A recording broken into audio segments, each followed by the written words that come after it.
बदले की आग क्या इकबाल, बेटी और पत्नी को बचा पाया। पूरा प्लेटफॉर्म रोशनी में नहाया हुआ था। कराची एक्सप्रेस अभी अभी आई थी, जो यात्रियों को उतारकर आगे बढ़ गई थी। प्लेटफॉर्म पर कुछ यात्रियों और स्टेशन स्टाफ के अलावा काली चादर में लिपटी अपनी 10 वर्षीय बेटी और 8 वर्षीय बेटे के साथ एक जवान औरत भी थी। ऐसा लगता था जैसे वह किसी की प्रतीक्षा कर रही हो। अक्की अकबर उर्फ अक्को कुल्ली उसके पास से दूसरी बार उन्हें देखते हुए उधर से गुजरा तो उस महिला ने उसे इशारा करके अपने पास बुलाया। अक्को मुड़ा और उसके पास जाकर मीठे स्वर में पूछा, जी, आपको कौन सी गाड़ी से जाना है? मुझे कहीं नहीं जाना। मैंने तो केवल यह पूछने के लिए बुलाया है कि यहां चाय और खाने के लिए कुछ मिल जाएगा। जी बिल्कुल मिल जाएगा, केक, रस, बिस्किट वगैरह सब कुछ मिल जाएगा। अक्को ने उस महिला की ओर ध्यान से देखते हुए कहा। गोरे चिट्टे रंग और मोटी मोटी आंखों वाली वो महिला ढेर सारे गहने और अच्छे कपड़े पहने थी। वह किसी अच्छे घर की लग रही थी। दोनों उससे लिपटे हुए थे। महिला के हाथ से 100 रुपए का नोट लेकर वह बाहर की ओर चला गया। कुछ देर में वह चाय और खाने पीने का सामान लेकर आ गया। चाय पीकर महिला बोली, यहां ठहरने के लिए कोई सुरक्षित मकान मिल जाएगा? महिला की जुबान से ये शब्द सुनकर अक्को को लगा जैसे किसी ने उछालकर उसे रेल की पटरी पर डाल दिया हो। उसने घबराकर पूछा, जी, मैं कुछ समझा नहीं। मैं अपने घर से दोनों बच्चों को लेकर हमेशा के लिए यहां आ गई हूं। उसने दोनों बच्चों को खुद से सटाते हुए कहा, आपको यहां ऐसा कोई ठिकाना नहीं मिल सकता। हां, अगर आप चाहें तो मेरा घर है, वहां आपको वह सब कुछ मिल जाएगा जो एक गरीब के घर में होता है। अक्को ने कुछ सोचते हुए अपने घर का ऑफर दिया। महिला कुछ देर सोचती रही, फिर अचानक उसने चलने के लिए कह दिया। अक्को ने उसकी अटैची तथा दोनों बैग उठाए और उन लोगों को अपने पीछे आने को कहकर चल दिया। मालगोदाम वाला गेट टिकट घर के पीछे था, जहां लोगों का कम ही आना जाना होता था। महिला को उधर ले जाते हुए उसे कोई नहीं देख सकता था। अक्को ने वही रास्ता पकड़ा।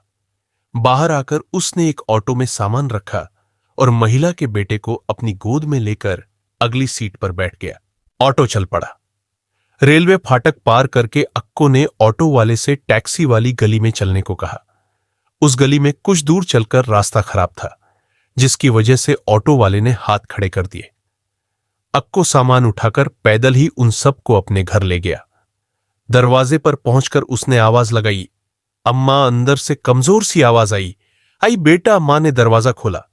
पहले उसने अपने बेटे को देखा, उसके बाद हैरानी भरी निगाह उन तीनों पर जम गई। अक्को सामान लेकर अंदर चला गया। वह एक छोटा सा 2 कमरों का पुराने ढंग का मकान था। इस घर में मां बेटे ही रह रहे थे। बहन की शादी हो चुकी थी, पिता गुजर गए थे, बाप कुल्ली था। इसलिए बाप के मरने के बाद बेटे ने लाल पगड़ी पहन ली थी और स्टेशन पर कुल्लीगिरी करने लगा था। मां ने महिला और उसके दोनों बच्चों के सिर पर प्यार से हाथ फेरा और अक्को की ओर देखने लगी। अक्को ने कहा, मां, ये लोग कुछ दिन हमारे घर मेहमान बनकर रहेंगे। मां उन लोगों की ओर देखकर बोली, कोई बात नहीं बेटा, मेहमानों के आने से तो घर में रौनक आ जाती है। सुबह हो चुकी थी। अक्को ने मां से कहा, अम्मा, तुम चाय बनाओ, मैं नाश्ते का सामान ले आता हूं। कुछ देर में वह सामान ले आया। मां, बेटे और बेटी ने नाश्ता किया। अक्को ने अपना कमरा मेहमानों को दे दिया और खुद अम्मा के कमरे में चला गया। नाश्ते के बाद तीनों सो गए। मां ने अक्को को अलग ले जाकर पूछा, बेटा, ये लोग कौन हैं? इनका नाम क्या है? उसने जवाब दिया, मां, मुझे खुद इनका नाम नहीं मालूम। ये लोग कौन हैं यह भी पता नहीं। ये स्टेशन पर परेशान बैठे थे। छोटे बच्चों के साथ अकेली औरत कहीं किसी मुसीबत में न फंस जाए, इसलिए मैं इन्हें घर ले आया। अम्मा, तुम्हें तो स्टेशन का पता ही है, कैसे कैसे लोग आते हैं। किसी पर भरोसा नहीं किया जा सकता बेटे। तुमने ये बहुत अच्छा किया जो इन्हें यहां ले आए। खाने के बाद इनसे पूछेंगे। दोपहर ढलने के बाद वे जागे। कमरे की छत पर बाथरूम था। तीनों बारी बारी से नहाए और कपड़े बदलकर नीचे आ गए। मां ने खाना लगा दिया। आज काफी दिनों बाद उनके घर में रौनक आई थी। सबने मिलकर खाना खाया। खाने के बाद महिला ने मां से कहा, मेरा नाम सुरैया है, बेटे का नाम शावेज और बेटी का शाहिदा। हम बहावलपुर के रहने वाले हैं। मेरे पति का नाम मोहम्मद इकबाल है, वह सरकारी दफ्तर में अफसर है, कहकर सुरैया मां के साथ बर्तन साफ करने लगी। इसके बाद उसने खुद ही चाय बनाई और चाय पीते हुए बोली, आपकी बड़ी मेहरबानी जो हमें रहने का ठिकाना दे दिया। मां ने कहा, कोई बात नहीं बेटी, जिसने पैदा किया है वह रहने का भी इंतजाम करता है और खाने का भी। लेकिन यह बताओ बेटी कि इतना बड़ा कदम तुमने उठाया किस लिए? मां जी, मेरे साथ जो भी हुआ वह वक्त का फेर था। मेरे साथ साथ बच्चे भी घर से बेघर हो गए। मेरे पति और मैंने शादी अपनी मर्जी से की थी। मेरे माँ बाप मेरी मर्जी के आगे कुछ नहीं बोल सके। शादी के कुछ सालों तक तो सब ठीक रहा, लेकिन धीरे धीरे पति का रवैया बदलता गया। थोड़ा रुककर वह आगे बोली, शाहिदा के बाद शावेज पैदा हुआ।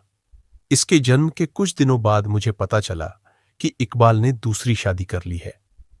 मैंने एक दिन उनसे कहा, तुमने दूसरी शादी कर ली है तो उसे घर ले आओ, हम दोनों बहनें बनकर रह लेंगे। तुम दो दो दिन घर नहीं आते तो बच्चे पूछते हैं, मैं इन्हें क्या जवाब दूं? उसने कुछ कहने के बजाय मेरे मुंह पर थप्पड़ मारने शुरू कर दिए। उसके बाद बोला, मैंने तुम्हें इतनी इजाजत नहीं दी है कि तुम मेरी निजी जिंदगी में दखल दो। और हां, कान खोलकर सुन लो, तुम अपने आप को अपने बच्चों तक सीमित रखो, नहीं तो अपने बच्चों को साथ लो और मायके चली जाओ। इसके बाद इकबाल अपना सामान लेकर चला गया और कई दिनों तक नहीं आया। फोन भी नहीं उठाता था। एक दो बार ऑफिस का चपरासी आकर कुछ पैसे दे गया। काफी छानबीन के बाद मैंने पता लगा लिया कि उनकी दूसरी बीवी कहां रहती है। बच्चों को स्कूल भेजकर मैं उसके फ्लैट पर पहुंच गई। कालबेल बजाने के थोड़ी देर बाद एक लड़की ने दरवाजा खोला। मैंने अनुमान लगा लिया कि यही वह लड़की है जिसने मेरे जीवन में जहर घोला है। वह भी समझ गई कि मैं इकबाल की पत्नी हूं। उसने मुझे अंदर आने को कहा। मैं अंदर गई। कमरे में सामने इकबाल की बड़ी सी फोटो लगी थी। उसे देखते ही मेरे शरीर में आग सी लग गई। आपी, मैंने उनसे कई बार कहा कि वह अपने बच्चों के पास जाकर रहे, लेकिन वह मुझे डांट कर चुप करा देते हैं, उसने कहा।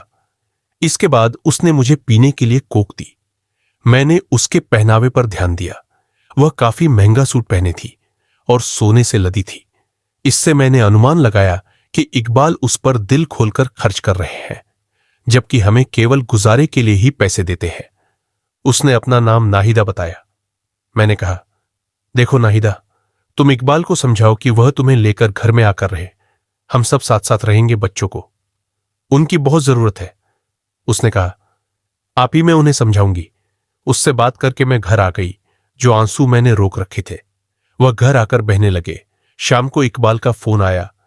उन्होंने मुझे बहुत गालियां दी, साथ ही कहा कि मेरी हिम्मत कैसे हुई उनका पीछा करने की। मैंने 2 से 3 बार उन्हें फोन किया। उन्होंने केवल इतना ही कहा कि उन्हें मेरे ऊपर भरोसा नहीं है। बच्चों के बारे में उन्होंने कहा कि उन्हें शक है कि ये उनके बच्चे नहीं हैं। फिर मैंने सोच लिया कि अब मुझे उनके साथ नहीं रहना। वह पत्थर हो चुके हैं। इतना कहकर सुरैया सिसकियां भर भर कर रो पड़ी। अक्को और उसकी मां ने कहा, आप रोए नहीं। जब तक आपका दिल चाहे आप यहां रहे, आपको किसी चीज की कमी नहीं रहेगी। जिस आबादी में अक्को कुली का घर था, उसके आखिरी छोर पर नई आबादी थी। वह रेड लाइट एरिया था। गर्मियों के दिन थे। छत पर चारपाइयां लगा दी जाती। सब लोग छत पर ही सोते थे। शाम होते ही नई आबादी में रोशनी हो जाती। संगीत और घुंघरुओं की आवाज पर सुरैया बुरी तरह चौंकी। अक्को ने बताया कि यह रेड लाइट एरिया है। यहां शाम होते ही नाच गाना शुरू हो जाता है। मोहल्ले वालों ने बहुत कोशिश की कि रेड लाइट एरिया यहां से खत्म हो जाए, लेकिन किसी की नहीं सुनी गई। अब हमारे कान तो इसके आदी हो गए हैं। ऊपर छत पर खड़े खड़े बाजार में बैठी वेश्याएं और आते जाते लोग दिखाई देते थे। शाहिदा ने वहां का नजारा देखकर एक दिन अपने भाई शावेज से पूछा, भाई, इन दरवाजों के बाहर कुर्सी पर जो औरतें बैठी है वे क्या करती है? कभी दरवाजा बंद कर लेती है तो थोड़ी देर बाद खोल देती है, फिर किसी दूसरे के साथ अंदर जाती है और फिर दरवाजा बंद कर लेती है। शावेज ने जवाब दिया, मुझे क्या पता, होगा कोई उनके घर का मामला। उस समय शावेज भी खुलते बंद होते दरवाजों को देख रहा था।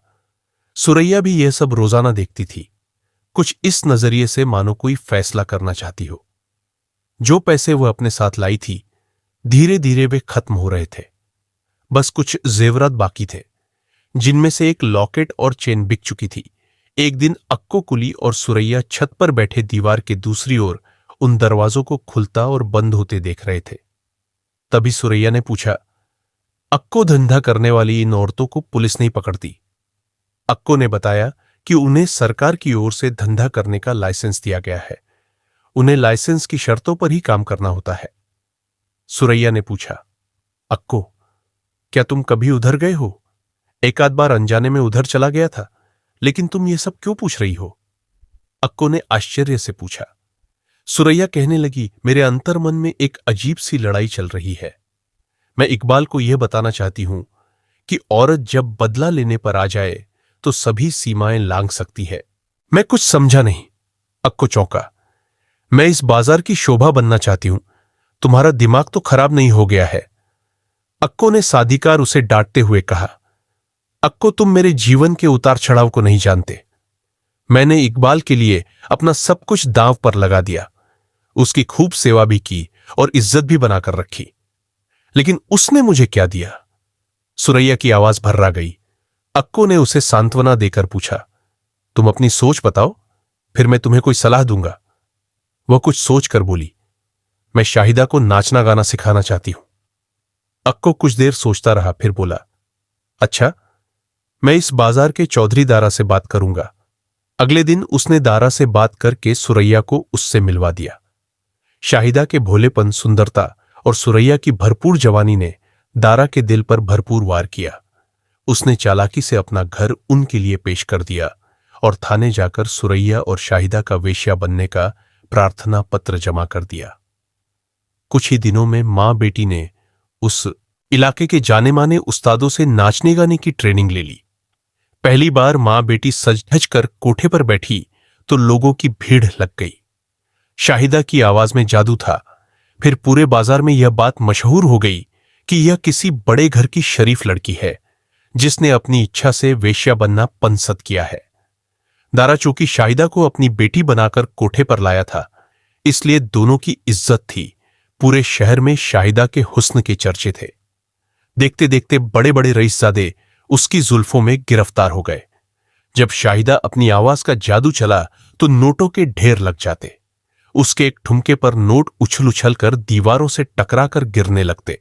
शाहिदा के भाई शावेज के खून में बेइज्जती तो आ गई थी, लेकिन जब कभी उसके शरीर में खानदानी खून जोश मारने लगता तो वह अपनी मां बहन से झगड़ने लगता, लेकिन वे दोनों उसकी एक भी नहीं चलने देती थीं। शाहिदा की नथ उतराई की रस्म शहर के बहुत बड़े रईस असलम के हाथों हुई, जिसके एवज में लाखों की रकम हाथ लगी। असलम जब आता, ढेरों सामान लेकर आता। घर में किसी चीज की कमी नहीं थी। असलम शहर का बदमाश भी था। बात बात पर वह रिवॉल्वर निकाल लेता था, लेकिन वही असलम शाहिदा के पैरों की मिट्टी चाटने लगता था। एक दिन दबी जुबान से असलम ने उसकी मां से शाहिदा को कोठे पर मुजरा न करने के लिए कहा, तो उसकी मां ने कहा, उतर जाओ इस कोठे से, तुमसे बढ़कर सैकड़ों धनवान है मेरी शाहिदा के चाहने वाले। अब कभी इस कोठे पर आने की हिम्मत भी न करना। असलम ने माफी भी मांगी, लेकिन सुरैया नरम नहीं पड़ी। असलम चला गया। सुरैया अक्को कुली को कुछ न कुछ देती रहती थी, क्योंकि उसी की वजह से वह इस कोठे पर बैठी थी। पूरे शहर में शाहिदा और असलम के चर्चे थे। मां बेटी बनठन कर रोज शाम को तांगे में बैठकर निकलती तो लोग उन्हें देखते रह जाते। तांगे पर उनका इस तरह निकलना कारोबारी होता था। इससे वे रोज कोई न कोई नया पंछी फांस लेती थी। एक दिन शावेज अपनी बहन शाहिदा और मां से उलझ गया। बात हाथापाई तक पहुंच गई। उसने शाहिदा के मुंह पर इतनी जोरों से थप्पड़ मारा कि उसके गाल पर निशान पड़ गया। सुरैया को गुस्सा आया तो उसने उसे डांटपट कर घर से निकाल दिया। शावेज गालियां देता हुआ घर से निकल गया और एक हकीम की दुकान पर जा बैठा। वहां वह अक्सर बैठा करता था। उसकी मां को वहां बैठने पर आपत्ति थी, क्योंकि उसे लगता था कि वही हकीम उसे उनके खिलाफ भड़काता है। शावेज ने असलम और एक दो ग्राहकों से भी अभद्र व्यवहार किया था। वेश्या बाजार के वातावरण ने शावेज को नशे का आदी बना दिया था। वह जुआ भी खेलने लगा था। उसके खर्चे बढ़ रहे थे, लेकिन उसकी मां उसे खर्चे भर के ही पैसे देती थी। वह जानबूझकर लोगों से लड़ाई झगड़ा मोल लेता था। इसी चक्कर में वह कई बार थाने की यात्रा भी कराया था, जिसकी वजह से उसके मन से पुलिस का डर निकल गया था। रात गए तक शावेज हकीम की दुकान के आगे बैठा रहा। जब बाजार बंद हुआ तो सुरैया को शावेज की चिंता हुई। मां बेटी उसे देखने आई तो वह हकीम की दुकान पर बैठा मिला। दोनों उसे मनाकर कोठे पर ले गई। उधर इकबाल को पता चला कि उसकी बीवी और बेटी हुस्न के बाजार में बैठकर उसकी इज्जत का जनाजा निकाल रही है, तो अपनी इज्जत बचाने के लिए वह परेशान हो उठा। उसने अपनी पत्नी सुरैया और बच्चों के घर से जाने की खबर पुलिस को नहीं दी थी। 8 सालों बाद एक दिन उसके एक जानने वाले ने सुरैया और उसकी बेटी को कोठे पर बैठे देखा, तो यह बात उसे बताई थी। इकबाल चाहता तो पुलिस को सूचना देकर उन्हें अपने साथ ले जा सकता था, लेकिन उसने ऐसा नहीं किया। हुस्न का बाजार जनरल बस स्टैंड के पास था। इकबाल ने वहां पास के एक होटल में कमरा लिया और शाम होने का इंतजार करने लगा। शाम होते ही वेश्या बाजार सज गया। इकबाल ने कमरा लॉक किया और रेड लाइट एरिया में आ गया। उसे सुरैया बेगम का कोठा ढूंढने में कोई परेशानी नहीं हुई। मां बेटी दोनों सज संवर कर ग्राहकों के इंतजार में बैठी थी। इकबाल को देखकर दोनों पत्थर की मूर्ति बन गई। दोनों उठी और इकबाल को कमरे के अंदर आने के लिए इशारा किया। इकबाल उनके पीछे कमरे में अंदर गया तो देखा शावेज टीवी देख रहा था। पिता को देखकर वह खड़ा हो गया। चारों एक दूसरे को देख रहे थे। इकबाल ने कहा, सुरैया, तुमने इतनी छोटी गलती के लिए मुझे इतनी बड़ी सजा दी। तुम्हारे घर से निकलने के बाद मैंने तुम्हारे लिए अपनी दूसरी पत्नी को भी छोड़ दिया। कहां कहां नहीं ढूंढा तुम्हें। शायद मैं यह दिन देखने के लिए जिंदा था। काश मैं पहले ही मर गया होता। इकबाल की आंखों से आंसू निकलने लगे। सुरैया के मन में पति का प्रेम उमड़ पड़ा। वह उसके आंसू पोंछने पास गई और गुजरी स्थितियों के बारे में बताने लगी। दोनों बच्चे भी अपने पिता से लिपट कर रो पड़े। उन सबको रोता देख चौधरी दारा अंदर आया तो इकबाल को देखकर ठिठक गया। सुरैया ने बताया कि यह उसके पति है। जब सब रो चुके तो इकबाल ने सुरैया से घर चलने को कहा, लेकिन उसने यह कहकर मना कर दिया कि अब वे शरीफ लोगों में नहीं जा सकते। हां, अगर शावेज जाना चाहे तो इसे ले जा सकते हो। इकबाल अपनी बेटी शाहिदा से चलने को कहा तो उसने मां के स्वर में स्वर मिलाया, अब्बू, अम्मी ठीक कह रही है, मैं आपके साथ नहीं जा सकती। जबकि शावेज ने अपने पिता से कहा, अब्बू चलिए, मैं आपके साथ चलूंगा। दोनों कमरे से निकलकर चले गए और होटल के कमरे पर आ गए। शावेज अपने पिता के साथ अपने आप को बहुत सुरक्षित महसूस कर रहा था। बाप बेटे अपनी अपनी कहानी सुनाते सुनाते सो गए। सुबह नाश्ता करने के बाद शावेज अपने पिता से इजाजत लेकर अपनी मां और बहन को समझाकर लाने के लिए चला गया। सुरैया ने शावेज को देखकर कहा, एक रात भी नहीं काट सका अपने बाप के साथ। इस पर शावेज बोला, नहीं मां, यह बात नहीं है। तुम्हें इस सच्चाई का पता है कि यह सब तुम्हारा ही क्या धरा है। तुमने ही हमें शराफत की दुनिया से निकालकर इस गंदगी के ढेर पर ला पटका है। शाहिदा ने गुस्से से फुफकारते हुए कहा, यह भाषण देना बंद कर।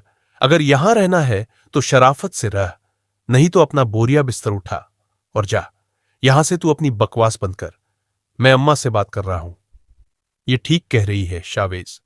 अगर तुझे यहां रहना है तो रह, नहीं तो मेरी भी सलाह यही है कि यहां से चला जा। सुरैया ने कहा, मां इतनी पत्थर दिल न बनो। अब्बू अपनी गलती पर बहुत शर्मिंदा है। अब वह भी तुम्हें ले जाने के लिए तैयार है। इस गंदगी से निकलो और मेरे साथ चलो। इस पर शाहिदा बिफर पड़ी और चिल्लाकर उसे वहां से बाहर निकल जाने को कहा। शावेज उसके इस व्यवहार से इतना दुखी हुआ कि वह तेजी से ऊपर वाले कमरे की ओर दौड़ा। वह वापस लौटा तो हाथ में चमकीली कटार लिए हुए था। सुरैया कुछ बोलती इससे पहले ही उसने कटार शाहिदा के पेट में भोंक दी। मां बचाने आई तो उसने दूसरा वार मां पर कर दिया। दोनों फर्श पर गिरकर तड़पने लगी। वह तब तक वहां खड़ा रहा जब तक वे ठंडी नहीं हो गई। जब उसे यकीन हो गया कि दोनों जीवन की बाजी हार चुकी है तो कटार हाथ में लिए वह बाहर निकल गया। उस पर जिसकी भी नजर पड़ी वह इधर उधर छिप गया। बाहर आकर शावेज ने तांगा रुका और उसमें बैठकर सीधा थाने पहुंचा। वहां इंस्पेक्टर मौजूद था।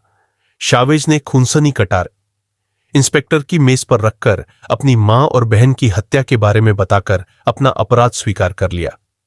पोस्टमार्टम के बाद इकबाल मां बेटी की लाशों को अपने घर ले गया और अपने बेटे के खिलाफ थाने में हत्या की तहरीर लिखकर दे दी। इस तरह एक व्यक्ति की गलती की वजह से हंसता खेलता पूरा परिवार बर्बाद हो गया।